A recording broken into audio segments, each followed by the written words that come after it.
Selamat pagi siswa-siswi kelas 6 SD. Hari ini kita akan belajar ilmu pengetahuan alam dengan materi perpindahan dan perubahan energi listrik. Adapun tujuan pembelajaran setelah mempelajari materi ini diharapkan siswa dapat mengetahui perbedaan proton dan elektron, mengetahui listrik statis dan dinamis, memahami keunggulan dan kekurangan rangkaian listrik seri dan paralel, mengetahui sumber-sumber energi listrik, membedakan benda konduktor listrik dan isolator listrik, memanfaatkan listrik sesuai dengan kebutuhan sehari-hari. Berikut ini peta konsep dari perpindahan dan perubahan energi listrik. Materi perpindahan dan perubahan energi listrik. Setiap benda mempunyai ribuan muatan listrik. Muatan listrik ada dua macam, yaitu muatan positif atau proton dan muatan negatif atau elektron. Benda dengan jumlah proton dan elektron sama disebut benda netral. Ada pula benda bermuatan positif maupun bermuatan negatif. Benda bermuatan positif jika jumlah proton lebih banyak daripada elektron. Benda bermuatan negatif jika jumlah elektron lebih banyak daripada proton. Listrik statis. Listrik statis adalah listrik yang diam untuk sementara pada suatu benda. Fenomena listrik statis sering kita saksikan dalam kehidupan sehari-hari. Ketika menyetrika kain wol, begitu selesai disetrika, maka kain wol tersebut menarik rambut-rambut di badan kita saat kain tersebut didekatkan ke tubuh. Atau, coba kamu lakukan dengan menggunakan balon. Gosokkan ke rambutmu, kemudian tempelkanlah pada dinding. Balon akan menempel pada dinding. Dalam skala yang besar, fenomena listrik statis sering kita lihat pada timbulnya petir akibat loncatan muatan listrik statis. Ketika kita menggosokkan penggaris ke rambut, sejumlah elektron dari rambut berpindah ke penggaris. Akibatnya, jumlah elektron pada penggaris bertambah. Penggaris menjadi bermuatan negatif. Perbedaan jumlah muatan pada penggaris ini menimbulkan gejala kelistrikan. Muatan pada penggaris ini bersifat diam atau statis. Gejala kelistrikan yang terjadi disebut listrik statis. Gejala kelistrikan statis inilah yang menyebabkan rambut tertarik penggaris. Gejala kelistrikan statis juga terjadi pada serpihan kertas yang menempel pada penggaris. Jika dua buah benda yang bermuatan didekatkan, akan terjadi dua kemungkinan. Pertama, jika benda bermuatan itu sama, positif dan positif, atau negatif dan negatif, akan saling tolak-menolak. Listrik dinamis. Listrik dinamis adalah listrik yang dapat bergerak. Salah satu contoh listrik dinamis adalah pada baterai. Baterai mempunyai kutub positif dan kutub negatif. Kutub positif adalah ujung baterai dengan tonjolan kecil, sementara kutub negatif adalah ujung baterai yang rata, biasanya mengkilat. Jika kedua kutub dihubungkan dengan kabel, elektron mengalir dari kutub positif menuju kutub negatif. Aliran elektron ini disebut arus listrik. Ketika arus listrik melewati lampu, arus listrik menyebabkan lampu menyala. Ketika salah satu ujung kabel dilepas dari kutub baterai, lampu akan mati karena elektron tidak dapat mengalir. Arus listrik hanya dapat menyala pada rangkaian tertutup. Rangkaian listrik. Rangkaian seri. Rangkaian seri terbentuk jika dua buah bola lampu atau lebih dihubungkan secara berderet. Demikian pula dengan sumber tegangan juga dihubungkan secara berderet. Pada rangkaian seri, apabila salah satu lampu diputuskan atau mati, maka lampu yang lain juga akan mati. Rangkaian paralel. Rangkaian paralel terbentuk jika dua buah bola lampu atau lebih dihubungkan secara berjajar. Kutub lampu sejenis dihubungkan ke kutub baterai yang sama. Pada rangkaian paralel, jika salah satu lampu diputuskan atau mati, lampu yang lain tetap menyala. Hal ini terjadi karena lampu yang lain masih terhubung dengan sumber arus listrik. Rangkaian campuran. Rangkaian campuran merupakan gabungan dari rangkaian seri dan rangkaian paralel. Keuntungan rangkaian seri adalah hemat kabel dan rangkaiannya sederhana sehingga membuatnya pun mudah. Kerugiannya pada saat satu lampu mati, yang lain juga mati. Begitu juga pada nyala lampunya, tidak terang atau redup.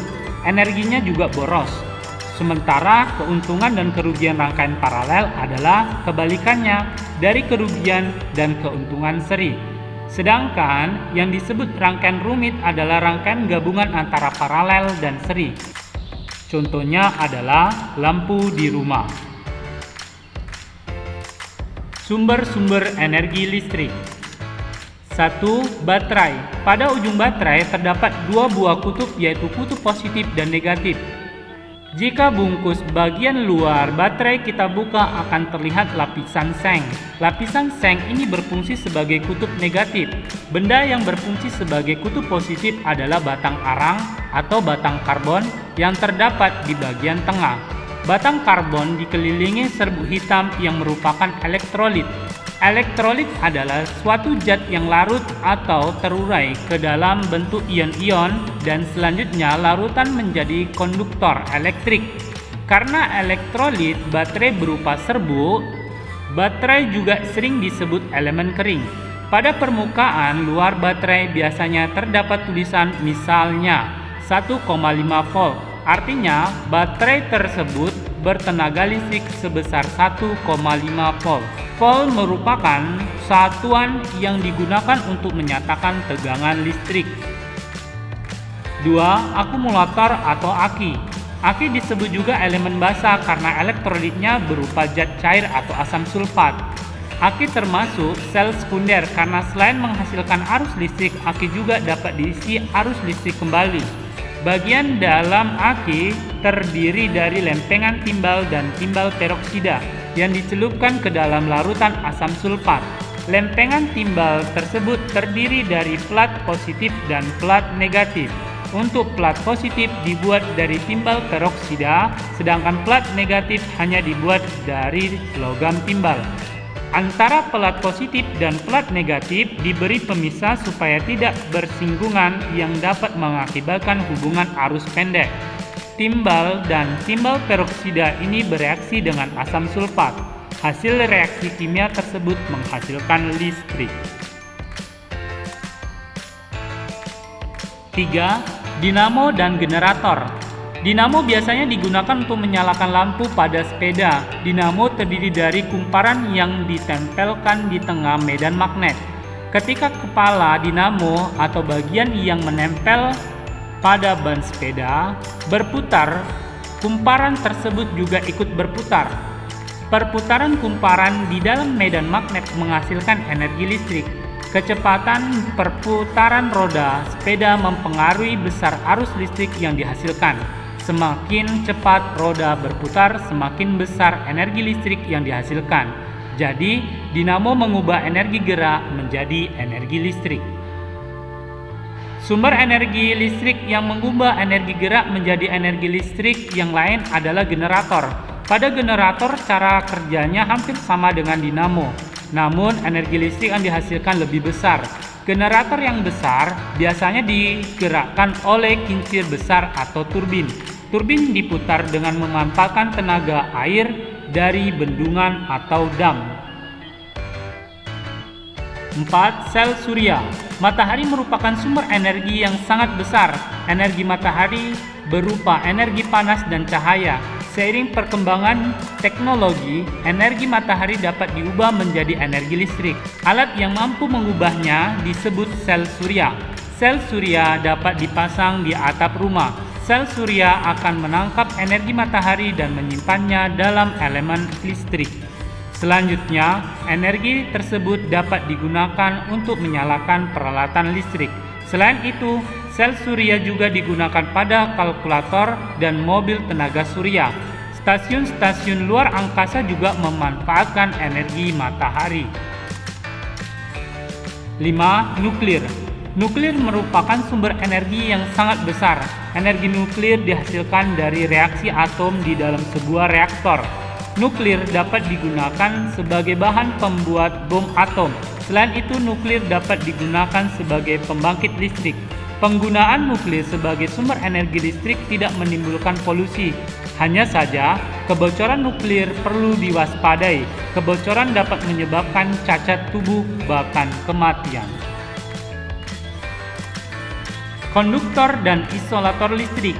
Konduktor listrik adalah benda yang dapat menghantar arus listrik. Sedangkan isolator listrik adalah benda yang tidak dapat menghantarkan arus listrik. Contoh benda yang termasuk konduktor listrik adalah benda logam seperti besi, baja, timah, tembaga, dan kuningan. Sedangkan benda yang termasuk isolator listrik adalah kaca, plastik, kain, dan kayu kering. Perubahan energi listrik. 1. Perubahan energi listrik menjadi energi panas. Contohnya, setrika listrik, kompor listrik, dispenser, dan solder. Di dalam alat-alat tersebut terdapat elemen pemanas. 2. Perubahan energi listrik menjadi cahaya. Contohnya, lampu listrik mengubah energi listrik menjadi energi cahaya. 3. Perubahan energi listrik menjadi energi gerak. Contohnya, mobil-mobilan baterai bergerak dengan memanfaatkan baterai, kipas angin, blender, mesin cuci, dan pengering rambut. 4. Perubahan energi listrik menjadi energi bunyi. Radio, televisi, handphone atau HP, dan bel listrik merupakan penghasil bunyi. Terima kasih.